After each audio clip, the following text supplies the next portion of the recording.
참 좋으신 주님의 사랑과 주님이 주시는 평화가 오늘 오후 찬양 예배를 함께 드리는 복길교회의 모든 교우님께 가득하시기를 이 시간 진심으로 기도합니다. 오늘부터 다시 출애굽기 읽기를 진행하려고 합니다. 출애굽기 1장에서 조금 오래전에 보았지만 기억을 더듬어 보면 바로는 히브리 민족의 인구를 축소하고 자기들이 관리하기 쉽도록 아주 잔인한 조치들을 취하였습니다. 그런데 번번이 그 시도가 먹혀들지 않자 결국 다시 한번 칙령을 내립니다. 어떤 것이었냐면 아들이 태어나거든 그 아기를 나일강에 던지고 딸이거든 살려두라 라는 것입니다. 굉장히 잔인한 명령입니다. 모세는 바로 이런 엄혹한 시대 속에서 태어납니다.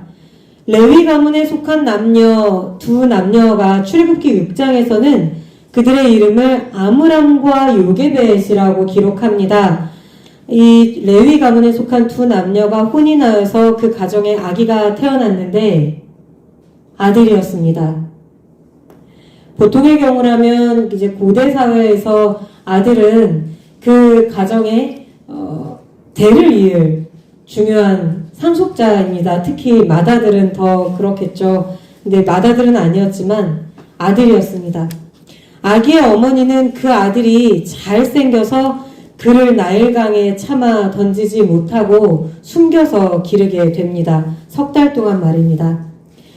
출애굽기 2장 2절에서 아기의 잘생김, 준수한 용모를 표현한 단어는 토브입니다. 이 토브라는 히브리어는 준수한, 아름다운, 좋은, 만족하게 하는 이런 굉장히 좋은 의미를 가진 단어인데 구약 성경에서 이 단어가 가장 인상적으로 그리고 가장 아름답게 토브라는 단어의 뜻이 과연 이것이구나 싶도록 그렇게 강렬하게 쓰인 곳은 바로 창세기입니다. 창세기 1장에는 하나님이 이 세상 만물을 순서대로 창조하시는 장면이 나옵니다. 구약 성경은 하나님이 직접 만드신 이 세계를 보시면서 느꼈던 감정을 이렇게 기록합니다. 하나님이 보시기에 좋았더라.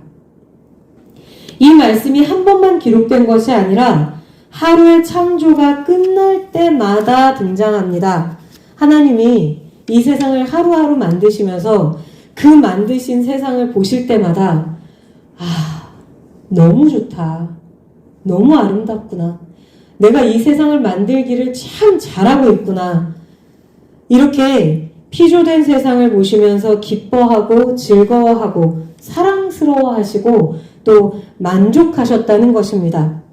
하나님께로부터 나와서 하나님께 기쁨을 드리는 세상, 이것이 처음 피조세계의 모습이었습니다. 그리고 여기 이렇게 하나님이 보시기에 좋았더라 라고 하면서 반복적으로 나오는 단어가 바로 이 토브입니다. 출애굽기 2장에서 갓 태어난 아기의 모습에 토브라는 단어를 사용한 것은 단순히 아기의 외모가 잘생겼다는 뜻이 아닙니다. 당시의 어머니들이 아기가 잘생겼으면 숨겨서 키우고 그렇지 않으면 나일강에 던져버렸을까요? 그럴 리가 없죠. 토브라는 단어는 이 아기를 바라보는 어머니의 마음이 창조된 세계, 피조세계를 바라보시는 하나님의 마음과도 같았다는 사실을 보여주는 말입니다. 너무나도 사랑스럽고 소중하여서 이 생명을 내가 반드시 지켜내야만 한다는 그 무한한 사명감과 또 책임감, 또 사랑이 깃든 마음이었다는 뜻이지요. 그래서 아기의 부모는 그 무시무시한 왕의 명령을 거스르고 석 달간 아기를 숨겨서 키웁니다. 상상력을 좀 발휘하자면 다른 어머니들 중에도 그렇게 아들을 숨겨두는 경우가 꽤 있었을 것입니다. 그러다 어느 날 발각되면 아기는 물론 온 가족이 함께 처형을 당하는 일도 있었겠죠. 결국 이 가정에도 위기가 찾아옵니다. 아기가 자라면서 울음소리도 커질 테고 낮에는 모두 끌려가 강제 노동을 해야 하는데 아기를 더는 집안에 둘 수 없으니 말입니다.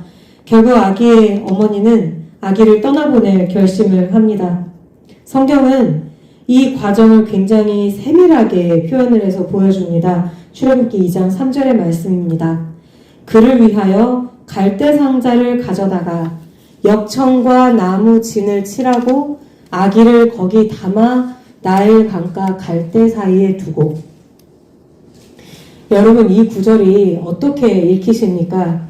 그저 단순히 아기 엄마가 방수를 굉장히 꼼꼼히 해서 아기를 나일강으로 띄워보내는구나, 이렇게 읽히십니까? 저는 이 구절을 읽으면 지금은 연세가 많이 드신 어느 권사님께서 들려주셨던 이야기가 생각납니다. 이 권사님이 이제 맏아들이 장성해서 군대를 보내게 된 겁니다.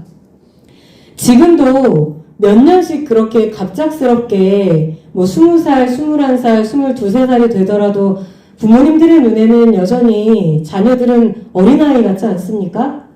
그런 아들을 뭐 1, 2년씩 몇 년씩 떠나보내는 게 쉬운 일이 아닌데, 한 30여 년 전까지만 해도 군대 기간이 굉장히 길기도 하고 군대에 가면 상상할 수조차 없는 여러 험한 일들이 많이 있었기 때문에 자녀를 군대에 보내는 부모님의 마음은, 그 걱정은 이만저만이 정말 아니죠. 그렇게 해서 이 장성한 아들을 군대에 보내게 되었을 때 일인데, 훈련소에 입소하기 전날에 이제 아들이 좋아하는 것을 많이 만들어서 먹여서 보내려고 음식을 장만하는데 그렇게 눈물이 날 수가 없더랍니다. 걱정도 되고 이 아이를 내가 어떻게 떼어놓나 막막하기도 하고, 그래서 겉절이 할 배추를 절이다가 한참을 주저앉아서 울고, 불고기 재우다가 또 한참을 앉아서 울고, 양념을 다듬고 썰다가 또 한참씩 앉아서 울고, 또 전을 부치다가 한참 앉아서 울고, 이러면서 겨우겨우 그 밥상을 차려서 먹여서 훈련소로 보냈다고 하시더라고요. 그 말씀을 들으면서 저는, 그 아들은 자신이 그날 먹은 음식의 간을 어머니의 눈물로 맞췄다는 것을 알고서 먹고 갔을까? 그런 생각을 했었습니다. 출애굽기 2장 3절은 이 어머니의 행동 하나하나에, 그 단어 하나하나, 그 어절 하나하나마다 어머니의 눈물을 숨겨놓았습니다. 갈대상자를 준비하면서 역청과 송진을 칠하면서 또 아기를 그 안에 담으면서 상자에 뚜껑을 담아 밀봉하면서 또 갈대상자를 나일강가 사이에, 갈대 사이에 두고 돌아오며 아기의 부모는 그 중간중간 울고 또 울고 한없이 주저하고 감히 크게 소리도 내지 못하고 하늘을 향해서 부르짖고 또 부르짖었을 것입니다. 이것은 당시 이 아기의 가정뿐만 아니라 그 당시를 살아가던 모든 히브리인 가정에 깃들었던 고통입니다. 출애굽기의 앞부분이 보여주는 이스라엘 자손의 현실은 이처럼 어두운 밤 그 자체입니다. 그들이 당하던 멸시와 천대, 그리고 학대의 가장 정점에 있었던 것이 바로 이 영아 살해의 현장입니다. 갓 태어난 아기를 빼앗기는 것은 곧 그 가정과 또 나아가 민족의 행복과 미래를 빼앗기는 것과 마찬가지이기 때문입니다. 그런데 출애굽기는 또 인간 역사의 가장 어두운 현실, 가장 고통스러운 밤이야말로 하나님이 움직이시는 시간이라는 사실을 지속적으로 우리에게 알려줍니다. 아기를 담은 바구니는 놀랍게도 바로의 딸에게 발견됩니다. 바로의 딸, 즉 애굽의 공주입니다. 이 바로의 딸은 그 바구니를 신혈을 시켜서 가져다가 열어봅니다. 바구니 안의 모습을 성경은 이렇게 기록합니다. 아기가 우는지라. 그 바구니를 열어봤는데 그 안에서 갓 태어난 사내 아기가 울고 있는 겁니다. 이 구절을 히브리어 원문으로 보면 아기가 그저 훌쩍훌쩍 울고 있었다는 뜻이 아니라 통곡하였다는 뜻입니다. 젖먹이 아기들이 울 때를 한번 우리가 생각해 보면 아기들이 배고프거나 아프거나 무엇인가 불편하면 웁니다. 그런데 그냥 훌쩍거리는 것이 아니라 금방이라도 숨이 넘어갈 듯 웁니다. 다행히 부모님이나 옆에 있던 보호자가 어른들이 아기의 불편함을 빨리 눈치를 채서 그 조치를 취해줄 수 있으면 금방 그치지만 아기들이 때로는 어른들이 전혀 이유를 알 수 없는 원인으로 울죠. 밤새도록 울기도 합니다. 그래서 이 아기가 그렇게 울고 있었다는 뜻입니다. 금방이라도 숨이 넘어갈 듯 말입니다.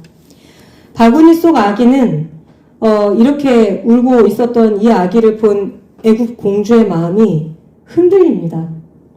그 아기가 히브리인의 아기라는 사실을 알고도 그를 불쌍히 여기는 마음이 이 애굽 공주의 마음에서 생겨난 것입니다. 2장 6절에서 바로의 딸이 아기를 불쌍히 여겼다는 말에는 굉장히 중요한 뜻이 담겨 있습니다. 똑같은 단어가 등장하는 사무엘상 15장 9절을 보면 우리가 바로 알 수 있습니다. 사무엘상 15장 9절에는 이런 구절이 등장합니다. 사울과 백성이 아각과 그의 양과 소의 가장 좋은 것 또는 기름진 것과 어린 양과 모든 좋은 것을 남기고 진멸하기를 즐겨 아니하고 가치 없고 하찮은 것은 진멸하니라. 여기에서 남기다는 단어가 바로 불쌍히 여겼다는 말과 같은 단어입니다. 사울은 아말렉을 완전히 진멸하라. 이 지상에서 아말렉을 완전히 없도록 만들어라 라고 하는 하나님의 명령을 어기고 가축 중에서 좋은 것을 남겼습니다. 사울은 아말렉의 가축들이 아까워서 그것들을 진멸하지 못하고 자신의 의지를 발휘하여서 하나님의 심판을 의도적으로 중단시킨 것입니다. 이 불쌍히 여기다, 아까워하다, 남기다라는 말은 바로 이런 뜻이 담겨 있습니다. 아까운 나머지 아까워서 그에게 닥쳐와야 하는 심판이나 파멸을 의도적으로 중단시킨다 라고 하는 의미가 담겨 있는 것입니다. 출애굽기 2장에서도 바로의 딸은 자기 아버지의 명령을 거스리고 히브리인 아기를 살려주는 행동을 합니다. 바로 자신의 의지를 사용해서 말입니다. 이렇게 아기에게 닥쳐올 죽음의 위협으로부터 그를 살려 보호하기 위한 행동을 한다는 것까지가 바로 출애굽기 2장 6절에 나오는 불쌍히 여기다는 말의 뜻입니다. 그리고 이 순간을 놓치지 않고 이 모든 상황을 지켜보던 아기의 누이가 달려나와 아기를 위하여 히브리인 유모를 구해주겠다고 제안합니다. 공주는 이를 받아들였고 결국 아기는 다시금 어머니의 품으로 돌아갈 수 있었습니다. 나중에 아이가 성장하자 아기는 공주의 궁으로 불려갑니다. 공주는 이 아기에게 모세라는 이름을 지어주고 자신의 아들로 삼기에 이릅니다. 그리고 후일에 이 구사일생으로 목숨을 건진 모세를 통하여 출애굽의 놀라운 사역이 진행됩니다. 이 모세라는 이름은 다음 시간에 조금 더 살펴보도록 하겠습니다. 오늘 모세를 살려주기로 한 애굽 공주의 행동은 단순히 감정만이 아니라 그의 온 의지를 사용해서 행했던 행동이라고 말씀을 드렸습니다. 따지고 보면 출애굽기 1장과 2장은 바로의 불의한 명령을 따르지 않고 생명을 살려내기로 결단하고 죽음까지 무릅쓴 이들에 관한 이야기입니다.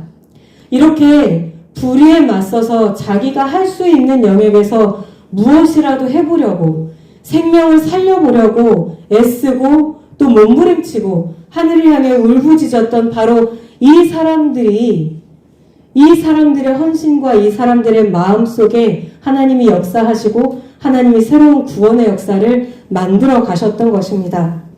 그렇기 때문에 이 모든 선한 의지와 행동은 하나님이 함께 하셨기 때문에 또 처음부터 하나님이 동행하셨기 때문에 이루어질 수 있었던 일입니다. 출애굽기는 모세의 목숨을 구하려고 움직인 사람들의 배후에서 이미 하나님이 움직이고 계셨다는 사실을 암묵적으로 말하고 있는 것입니다. 이 시간 이 사순절을 보내면서 우리는 과연 어떤 일에 우리의 생각과 우리의 감정과 우리의 의지를 사용하고 있는지 다시 한번 돌아볼 수 있어야 하겠습니다. 하나님이 처음 세상을 만드시고 아름답고 귀하게 보셨던 것처럼 우리도 우리에게 주어진 이 삶을 감사함으로 아름답게 가꾸며 살아갈 수 있기를 바랍니다. 또 모세의 어머니가 그리고 이집트 공주가 그리하였듯 우리에게 맡겨진 이 세상을 긍휼의 마음으로 바라보고 돌볼 수 있어야 하겠습니다.